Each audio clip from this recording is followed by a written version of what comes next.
Hi hello students. आज एक बार फिर मैं आपके सामने एक छोटा सा एमसीक्यू, एक ट्रिकी एमसीक्यू लेके आया हूँ जो बहुत बार आपके एग्जामिनेशन में पूछा गया है। मेनली नीट एग्जाम और आईआईटी एग्जाम में ये पूछा जा चुका है। क्या एमसीक्यू है बेटा? KH वैल्यू फॉर 4 गैसेस हैं, उनकी KH वैल्यू गिवन है। आर्गन के लिए 40.39, CO2 के लिए 1.67, फॉर्मल्डिहाइड यानी HCHO के लिए 1.83 × 10⁻⁵ एंड CH4 के लिए 0.413। आपको बताना क्या है ये देखिए।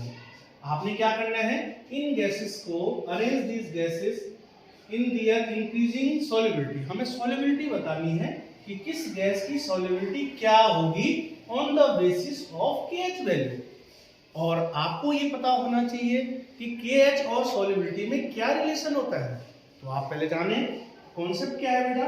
Greater the value of KH, यानी कि KH की वैल्यू जिसकी सबसे ज्यादा होगी, लेसर द सॉल्युबिलिटी, सॉल्युबिलिटी उतनी ही कम होगी। या इसको उल्टा करके कहें, laser the value of KH, अगर KH की वैल्यू कम होगी, greater the solubility, greater the solubility. ये आपका कॉन्सेप्ट है।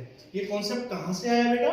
आप जानते हैं P बराबर 1/K डैश इंटू में XA होता है, और 1/K डैश किसके बराबर होता है? KH। What is KH? KH is Henry constant, और हेनरी कांस्टेंट अगर है तो P बराबर क्या हो गया? KH इंटू में XA। और आप जानते हैं अगर ये कांस्टेंट है तो PA is directly proportional to XA। एक स्ट्रेट लाइन ग्राफ आएगा। तो उस कॉन्सेप्ट के हिसाब से अगर आप देखें तो गैसेस की जो सॉल्युबिलिटी है वो KH वैल्यू पे डिपेंड करती है। और आप जानते हैं हेनरी को KH value is depend on the nature of gas. कौन सी गैस कैसी है उस पर डिपेंड करती है KH वैल्यू। तो आप इससे क्या समझे कि अगर KH वैल्यू को अगर हम देखें तो जिसकी KH वैल्यू सबसे कम होगी, यानी फॉर्मल्डिहाइड की, उसकी सॉल्युबिलिटी सबसे ज्यादा होगी।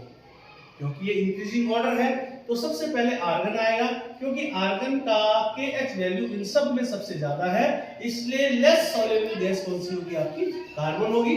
एंड मोस्ट सॉल्युबल गैस कौन सी होगी? आपकी फॉर्मल्डिहाइड होगी। तो आपने कॉन्सेप्ट पकड़ लिया। क्या है concept? Lesser the value of KH, lesser the value of KH, greater the solubility, higher the value of KH, lesser the solubility.